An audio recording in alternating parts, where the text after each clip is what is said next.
12 crypto-monnaies qu'il faut absolument que vous ayez dans votre portefeuille. Donc bienvenue à tous dans cette vidéo, je vais vous montrer le portefeuille de mon business partner Yannick et moi-même que nous avons constitué. Vous voyez, c'est toutes les étiquettes en rose. Donc je vais vous les montrer au fur et à mesure et après on va détailler un petit peu tout ça. La première crypto, c'est le DNX. On est dans une configuration très similaire à celle du Hathor et du Kaspa. On va y venir dans un instant. Vous voyez qu'il y a eu deux retracements ici. Et là, on pourrait éventuellement avoir le début ou la continuité du bull run qu'on a vécu sur cette crypto. Très décorrélé au Bitcoin.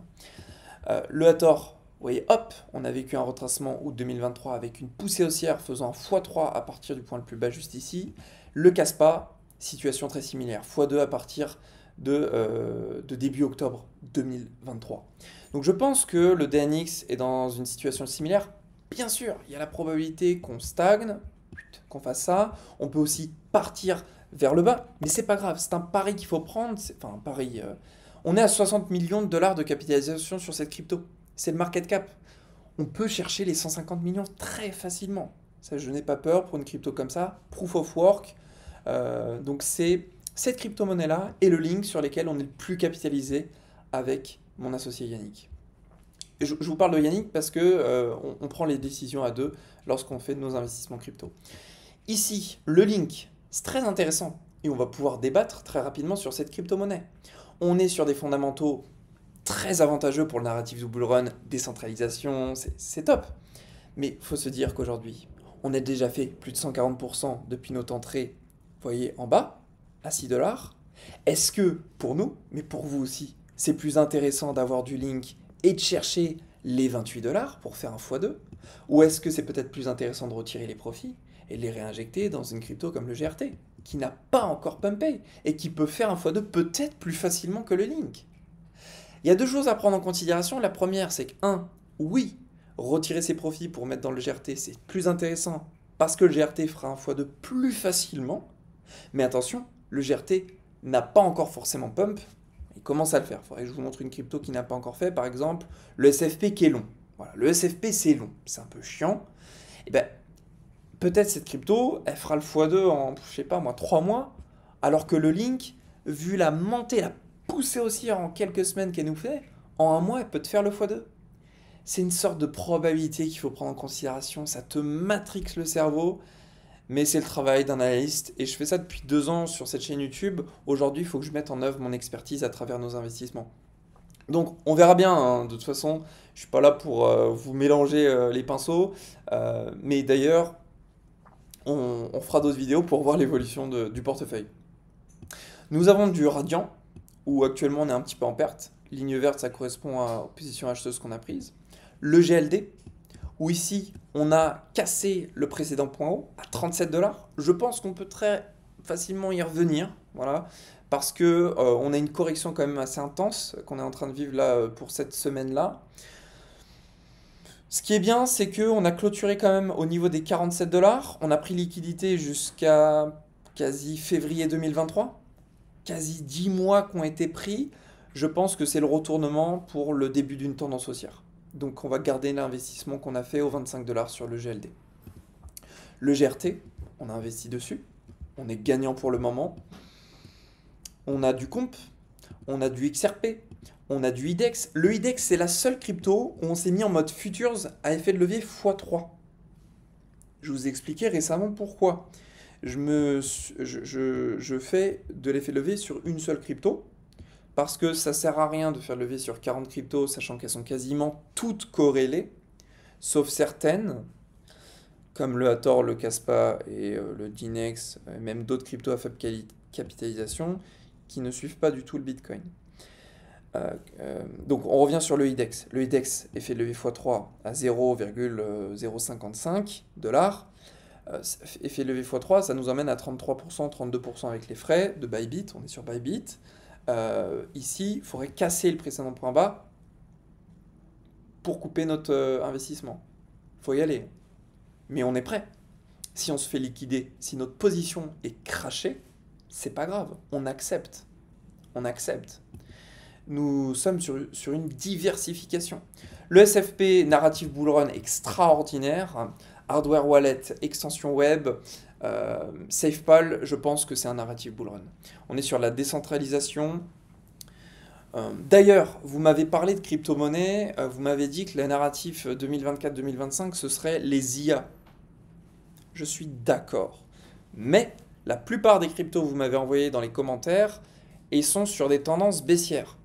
Toutes les cryptos que je vous envoie sont sur des tendances haussières. Vous voyez des points bas de plus en plus haut.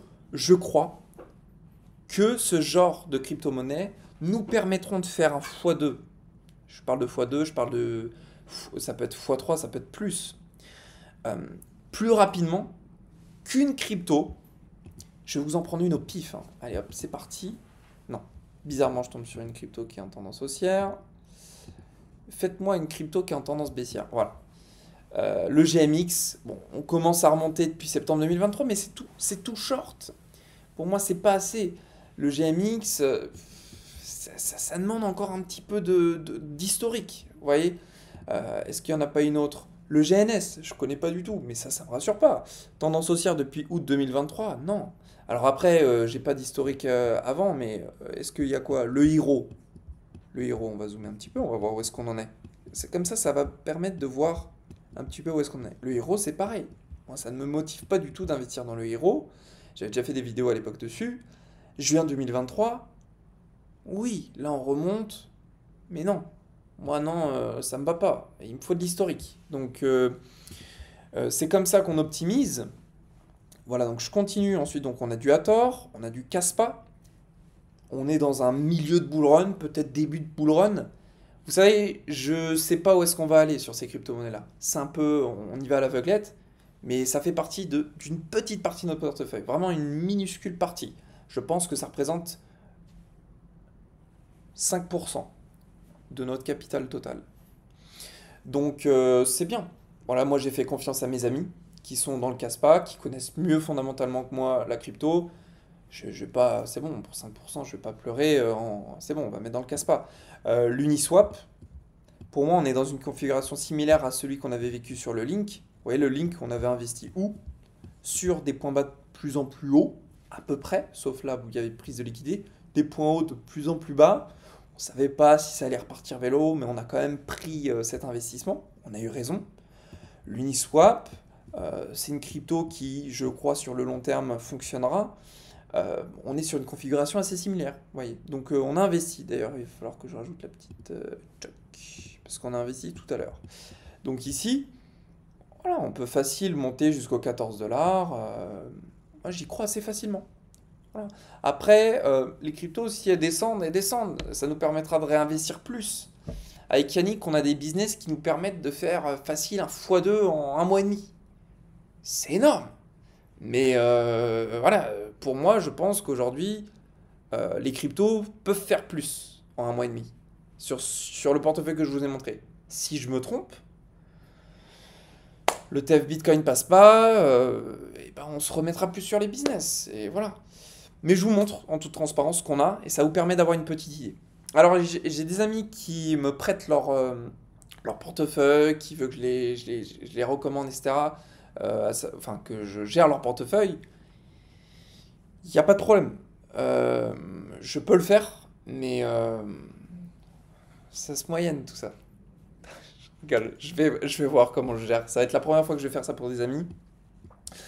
Donc c'est une bonne chose. C'est une bonne chose. Ils pourront profiter de mon expertise, ils pourront profiter d'un revenu passif avec mes connaissances, donc c'est une bonne chose. Je ne peux pas le faire pour toute la communauté, je ne peux pas prendre des responsabilités pour des personnes que je ne connais pas humainement, mais je peux le faire pour certaines personnes, il n'y a pas de problème. Allez, je vous remercie pour cette vidéo. Bien sûr, ce n'est pas un conseil en investissement, vous faites ce que vous voulez de votre côté, je vous montre voilà, en toute transparence ce qu'on a. Et je suis très ouvert. Mettez dans les commentaires les cryptos auxquels vous croyez, auxquels je n'ai pas pensé. Si vous n'êtes pas d'accord sur certains points, je suis très ouvert. Vous pouvez me dire Rémi, ton portefeuille, non. Et puis vous pouvez argumenter. Ça me fera plaisir de réagir à tout ça. Allez, je vous remercie et je vous souhaite une super journée. Ah, et en option, ça j'aime bien le dire, si vous voulez faire des revenus passifs, 40% net dans votre poche par an, vous avez readybot.com. Voilà, c'est un petit algo de trading sur le Forex. Très intéressant ça. Allez, je vous souhaite à tous une belle journée.